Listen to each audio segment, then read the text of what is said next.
Olá, meu nome é Vanessa Biscardi, eu sou psicóloga, psicanalista e a gente vai conversar um pouco sobre a finitude, oportunidade para fazer escolhas. Bom, para a gente começar essa aula sobre a finitude, eu queria que vocês me acompanhassem na leitura de uma poesia da Cecília Meirelles, que se chama Quarto Motivo da Rosa. Olha que bonita. Não te aflijas com a pétala que voa, também é ser, deixar de ser assim. Rosas verás, só de cinza franzida, mortas, intactas pelo teu jardim. Eu deixo aroma até nos meus espinhos, ao longe o vento vai falando de mim. E por perder-me é que me vão lembrando, por desfolhar-me é que não tenho fim. Bom, então, inspirados por Cecília Meirelles, assim, com um pouco mais de coragem, vamos nos aproximar sobre esse tema que muitas vezes é evitado, mas que é fundamental para a gente ter uma longevidade bem vivida. O processo de envelhecimento, ele começa desde o momento que a gente nasce. E durante todo ele, a gente passa por várias mudanças que a gente pode entender como ciclos, que têm começo, meio e fim. A velhice está repleta de situações onde a gente experimenta isso. E aí eu trouxe algumas delas para a gente pensar a respeito desse assunto.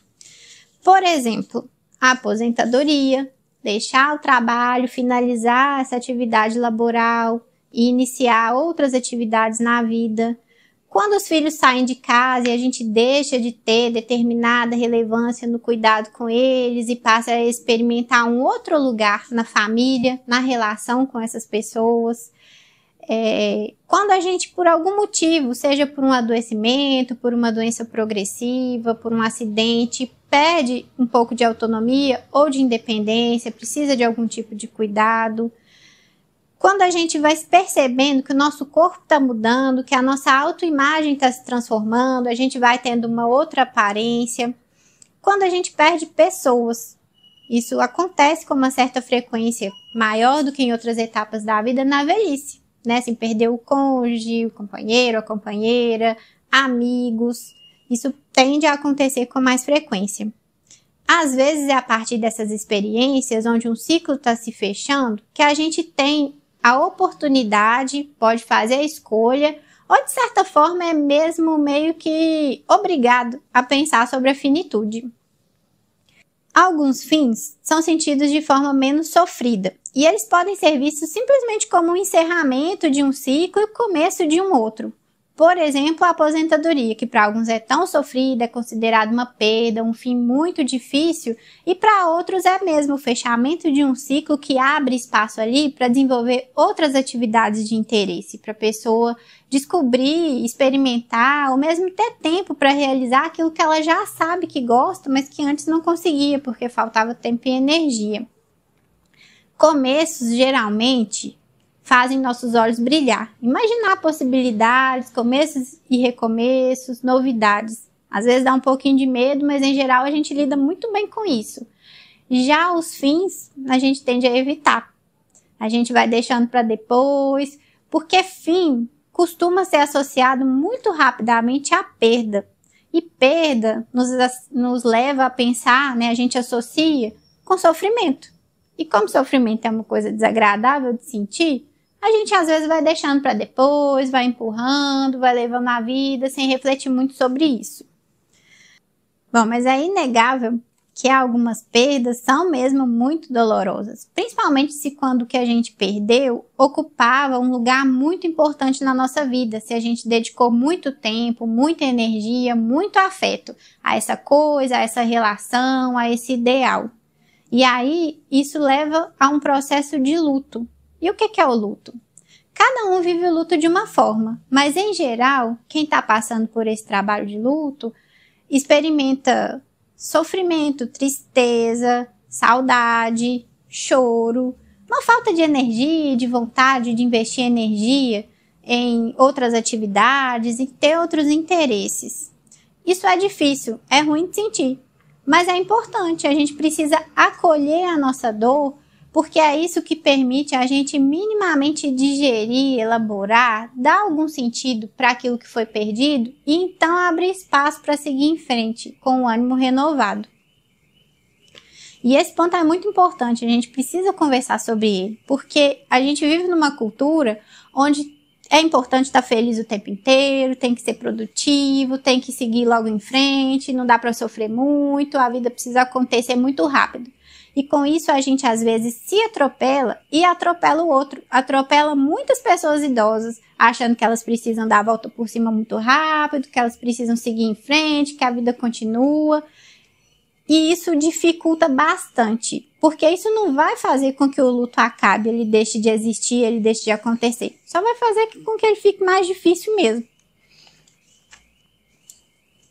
E outra coisa que é importante a gente também falar e pensar é como nessa cultura da felicidade, né, assim, imposta e precisa acontecer o tempo inteiro, sentir tristeza, sentir saudade, às vezes é visto como fraqueza. Não dá para sentir coisas ruins. E não, pelo contrário, poder experimentar todos os afetos que todos os seres humanos sentem, experimentam em algum momento da vida em uma situação ou outra, é um sinal de coragem muito grande. E é isso que permite com que a gente amadureça emocionalmente e que a gente consiga lidar melhor com situações que tem começo, que tem meio, mas que também tem fim. Se eu consigo, se é possível para mim conversar sobre a finitude, isso fica menos assustador. Eu consigo compreender melhor e acolher melhor os fins todos da vida. Inclusive, pensando na minha própria vida, que ela também vai ter um fim, que o nosso tempo aqui é limitado. E é isso que nos permite pensar nas escolhas que a gente faz com esse tempo que a gente tem, sabendo que ele é limitado. A gente sabe que ainda é um tabu muito grande falar, conversar sobre morte. Então, a gente também evita falar sobre a morte. E quando alguém propõe esse assunto, deixa isso pra lá, vamos conversar sobre isso outra hora, que bobagem, pra que você tá falando isso, você não vai morrer agora. E com isso a gente vai evitando, vai deixando de falar sobre esse assunto que é tão importante, tão fundamental e que todo mundo vai passar por isso em algum momento, né? É inevitável. Mas se a gente consegue conversar sobre isso, falar sobre a morte, pensar sobre a morte, sobre o nosso fim, a gente consegue ter gestos de cuidado com o outro e com a gente mesmo que fazem muita diferença, que são fundamentais para uma qualidade de vida. Por exemplo, sabendo que um dia eu não vou estar mais aqui e que se eu deixo tudo desorganizado, alguém vai precisar lidar, além do luto, do sofrimento pela perda, porque eu não estou mais aqui, com a bagunça que eu deixei, eu posso me organizar. Posso cuidar daqueles documentos que estão pendentes, daquelas burocracias que eu vou deixando para depois empurrando com a barriga. Eu posso, por exemplo, ter a oportunidade de pensar, se for o caso, em fazer um testamento. E isso alivia um pouco, é um gesto de cuidado com o outro, com quem fica. Eu posso também, a partir disso, dessa possibilidade de pensar na finitude, ter um gesto de cuidado comigo mesmo. Como assim? Bom, eu posso pensar em registrar, em escrever, em comunicar às pessoas coisas importantes, como, por exemplo, caso aconteça uma situação de um acidente ou de um adoecimento e em determinado momento eu não consiga, naquele momento, tomar decisões, fazer escolhas, comunicar o que eu estou querendo para as outras pessoas, que elas acessem isso, que isso ficou registrado de alguma forma. Como é que eu quero ser cuidado caso isso venha a acontecer? O que eu quero e o que eu não quero nesse cuidado? De que forma que eu quero que seja feita a minha cerimônia de despedida, o nosso último ritual, né, no qual a gente está de alguma forma ali presente? Que é o funeral, eu quero ser enterrado, não quero, tudo isso.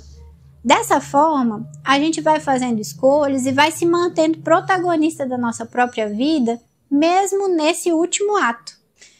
Para a gente encerrar essa aula, eu trouxe um trechinho de livro muito bonito que eu recomendo vivamente para quem tem interesse pelo tema da finitude, que se chama Oscar e a Senhora Rosa. Nesse trechinho, o Oscar, que é o protagonista do livro, ele diz o seguinte: a vida é um presente estranho. No início, superestimamos esse presente, imaginamos ter ganhado a vida eterna. Depois subestimamos, achamos uma porcaria, curto demais, até seríamos capazes de jogá-lo fora. Enfim, nos damos conta de que não era um presente, mas sim um empréstimo. Então, procuramos merecê-lo. Bom, depois de ter refletido sobre finitude, de ter pensado e talvez de agora estar mais consciente sobre isso, que várias experiências têm começo, meio e fim, inclusive a nossa própria vida, eu convido vocês a fazerem o exercício de registrar e de comunicar às pessoas, depois de parar para refletir sobre isso, de que forma que vocês querem ser cuidados, caso isso seja necessário, por uma eventualidade e mesmo durante o processo de envelhecimento, caso isso também seja preciso. Como que eu quero participar dos eventos finais, dos rituais finais da minha vida? Que vocês possam entrar em contato com essas reflexões, anotar, registrar, comunicar para as outras pessoas e aos pouquinhos compreendendo o impacto que isso tem nas escolhas que a gente faz enquanto a gente ainda está aqui. Isso faz bastante diferença em como a gente escolhe viver esse tempo limitado que a gente tem aqui na vida. Porque é como disse o Pequeno Príncipe, né? Foi o tempo que dedicaste à tua rosa que fez dela tão importante. Bom, a gente está chegando ao fim da nossa aula, refletir sobre a finitude, oportunidade para fazer escolhas. E você, já parou para registrar como você gostaria de ser cuidado caso isso seja necessário? Como você gostaria que fosse o seu ritual de passagem?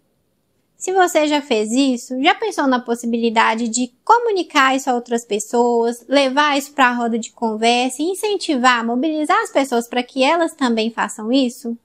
Dessa forma você contribui para uma longevidade bem vivida e se torna um star líder pró-longevidade.